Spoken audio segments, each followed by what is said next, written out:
Hello, this is Bruno pelbac. We are back looking at our turnarounds. So, quick review of last time. I was showing you this turnaround in the key of A flat major. We were starting with the root position B flat, minor 7th chord, going to E flat dominant, going to A flat major 7, and finally arriving at F minor 7th or A flat 6. You know, we discussed that this grip could be two things. So we are going to look at the inversions of those things. So maybe it would be a good idea to get familiar with the various inversions. So for my B flat minor 7, the next inversion would be this one. In this case, I have the third in the bass, you know, the D flat. So practice going back and forth between the root position and the first inversion. That's what we call an inversion that has the third in the bass. Okay, the next one is going to be this one. Okay, now I have the fifth in the bass, the F note. So same thing, just go back and forth, or just grab two of your inversions and just connect them. Two of them, or all three of them, right? If we continue, the next inversion for the this B flat minor 7 is going to have now A flat in the bass. So it might be a bit high, but we could find that same exact voicing down here. So I have A flat in the bass, which is the 7th of the chord. Okay, so this is the lowest one we have. This is the next one. That was the root position, the one we started with. This is the next one. Now I have the third in the bass, and the last one with the fifth in the bass. And if I continue, I'm repeating again what I had down here. I had the 7th in the bass. You know, if you have a long enough neck, you can find another root position. But we're not going to bother going all the way up there. Okay. Dominant chords, E flat 7. So the root position, E flat 7, is going to be this one. I'm sure you're familiar with this chord. It's, you know, it's part, you probably all know this big old R chord. So this would be just selecting the 6th, the 4th, the 3rd, and the 2nd string, right? So we're going to do like this. That way we can strum and not double any other notes. And by the way, there's going to be a PDF in the notes somewhere. I'm not sure exactly where it's going to be yet, but it should be. It will be available. So you will have a PDF with all the diagrams for those chords available. Okay, so E flat 7. So that's my root position. My next one is going to have G in the bass. So that's the chord, which I could find down here as well, down an octave. Next is this one, so that's the one we had seen in the first place. This one has the 5th in the bass.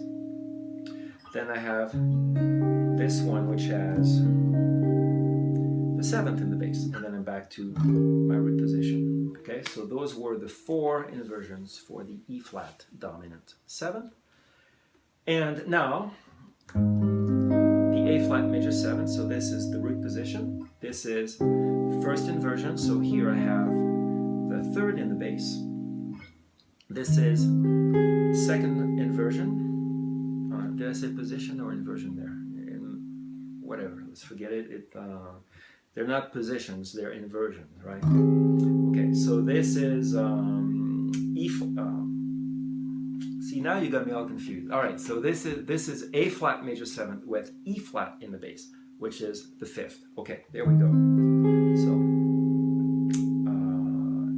we have this one, and then the next one is going to have this. This is a very strange sounding chord because it has the 7th, the major 7th in the bass. Right? So down to this, down to this, down to this. And if we continue down again, we have room for this other third inversion chord.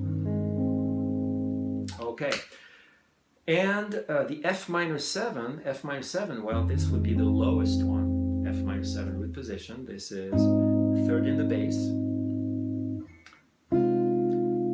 in the bass, 7th in the bass, and then root position again. These being minor 7th chord, you realize we are finding the exact same inversions, the same grips, I should say, that we had for the 2 chord, simply in different places.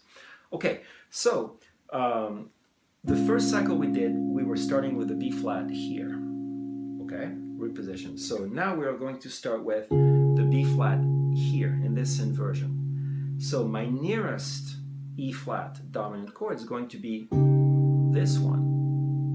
And then I'm going to resolve into my nearest A flat major 7th, which is going to be here. And my nearest F minor 7th is going to be this one. Okay, so let me play them again. 3, 4, 1, 2, 3, 4, 1, 2, 3, 4, 1, 2, 3, 4, 1, 2, 3, 4. Would be a good idea to sing the roots now because they're quite displaced. So 2, 5, 1, 6, or 6. No, if it's a bit low, right?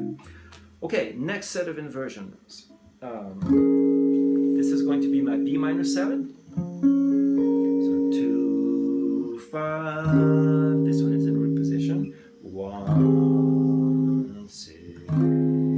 Right? Again in time. 3, 4.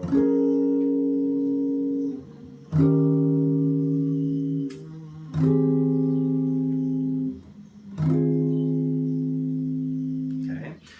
And strum you can play with your fingers.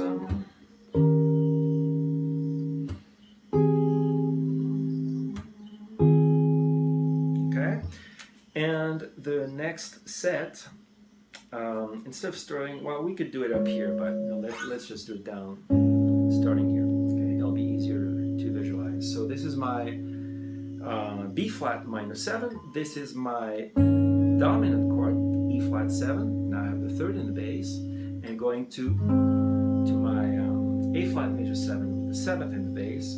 Again, this is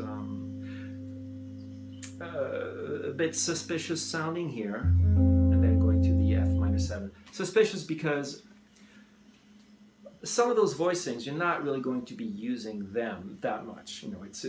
It's important to learn them all over the fretboard, understand the inversions, understand the differences in sounds, and eventually decide which ones you like, which ones you don't like as much, right? And which ones you even hate that you just never want to see them again, right? Nobody's forcing you to use every single one of these things.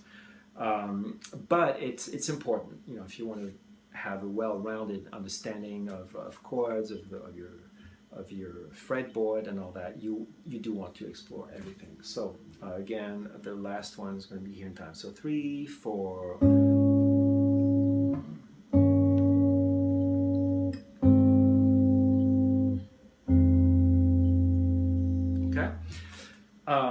The last thing I'm going to show you is those same chords, but I'd like to show you what happens if I were starting up high.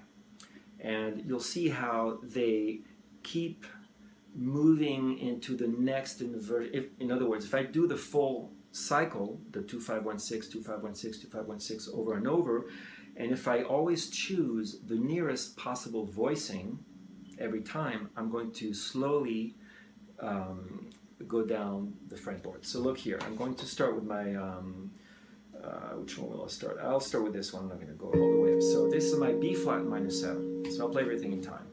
3, 4, 2, 5, 1, 6. Now my nearest B flat minor is here. 2, 5, 1, 6. Next 2 chord, that's the nearest one. 2, 5, 1, 6, and then 2, 5, 1, 6, and that's it. I'm running out of room here. Okay, so these were all the possible inversions for my turnaround 2, 5, 1, 6 in the key of A flat. major, and that's that. That's it for today.